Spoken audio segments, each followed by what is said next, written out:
Crispy करारा एकदम hotel style dosa अब आप बना सकते हैं घर पे।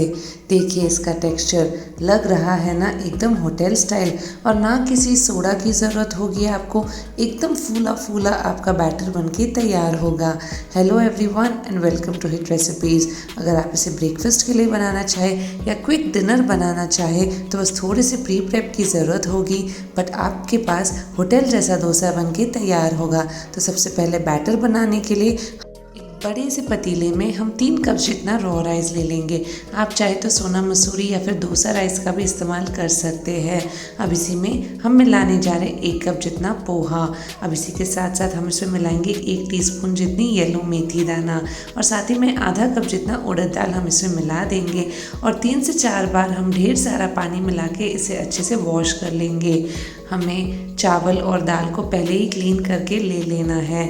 जब 3 से 4 बार ये अच्छे से धुल जाएंगे, हम इसमें बहुत सारा पानी मिला देंगे और इसे 8 घंटों के लिए मिनिमम या फिर ओवरनाइट भिगो देंगे। अब मैंने इसे कवर करके ओवरनाइट भिगोया है। नेक्स्ट मॉर्निंग जब मैं इसे चेक कर रही हूँ तो देखिए ये कितनी अच्छी तरह से भीग चुका है, कितने अच्छे से चावल और दाल फूल चुके हैं। अब मैं तो इसे मिक्सर ग्राइंडर में ग्राइंड कर रही हूँ। आप अगर ग्राइंडर में मतलब वेट ग्राइंडर में ग्राइंड कर रहे हो ना, तो फिर आप इसे एक ही बैच में डाल सकते हैं। थोड़ा सा जो मैंने सोकिंग का पानी लिया था वो डाल दिया, और एक स्मूथ और फाइन बैटर में मैं इसे बैचेस में ग्राइंड कर दूंगी।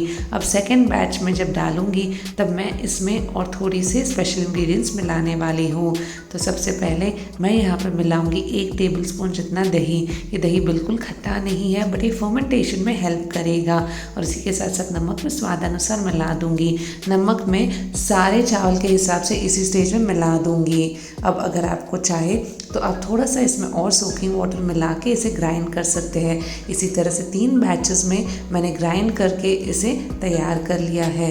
इसे अब 2 मिनट के लिए हम अच्छे से मिक्स कर लेंगे, ताकि जो हमारा बैटर है वो इरेट हो जाए, इसमें हवा आ जाए, ताकि ये बाद में अच्छे से फर्मेंट हो, मतलब अच्छे से फूल जाए और हमारे जो डोसा है वो बहुत क्रिस्पी और सॉफ्ट भी बने।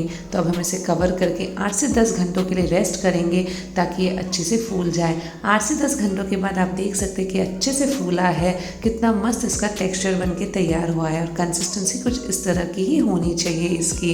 अब मैं यहाँ पे एक डोसा पैन गरम कर लूँगी, और जैसे ही हमारा पैन गरम होगा हम उसमें लगभग इस तरह से थोड़ा सा बैटर डाल देंगे, और इसे हम यूनिफॉर्मली और पतला पतला इस तरह से स्प्रेड कर लेंगे, जैसे हम नॉर्मल डोसा बनाते हैं। तो आप देख सकते हैं कितनी बढ़िया तरीके से ये स्प्रेड हो चुका है। अब अगर आप चाहें तो इसके ऊपर बटर डाल सकते हैं, तेल भी डाल सकते हैं, बट मैं घी प्रेफर करती हूँ, तो मैं इस पर थोड़ा सा घी रिजल कर दूँगी। और मीडियम हाई फ्लेम पे हमें इसे पकाना है जब तक कि नीचे की साइड से अच्छा गोल्डन मतलब सुनहरा और क्रिस्प ना हो जाए। जब ये सुनहरा और क्रिस्प हो जाएगा तो अपने आप ही तवा को छोड़ने लग जाएगा, और उस स्टेज पे हमें इस तरह से इसे निकाल लेना है। निकाल के अगर आप इसे फ्लिप करना चाहें, जैसे कि मैं कर रही हूँ, कर सकते हैं। नहीं तो अगर आप इसे कवर करके कुक करेंगे ना, तो आपको इसे फ्लिप करने की कोई ज़रूरत नहीं है। दूसरे साइड भी मैं 1 मिनट तक इसे पका दूंगी, और फिर मैं इसे फोल्ड करूंगी और इसे सर्व करूंगी गर्मा गर्म। बाकी के डोसा को भी हमें इसी तरह से तैयार कर लेना है। बस इस तरह से मैं लगभग मेरे चम्मच के हिसाब से 1.5 टेबलस्पून जितना डाल रही हूँ। आप अपने हिसाब से कम ज़्यादा भी डाल सकते हैं। अगर आप चाहें तो इसका स्पॉन्जी डोसा भी बना के तैयार कर सकते हैं, क्योंकि मैंने इसमें दही डाला था तो अंदर की तरफ से ये बहुत सॉफ्ट और बहुत स्पॉन्जी और फ्लफ़ी बनेंगे, और ऊपर की तरफ से इतने ही क्रिस्पी और इतने ही मज़ेदार बनेंगे।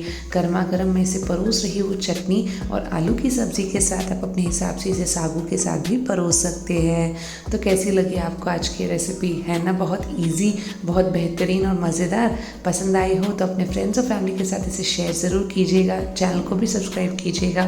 Thank you so much for watching.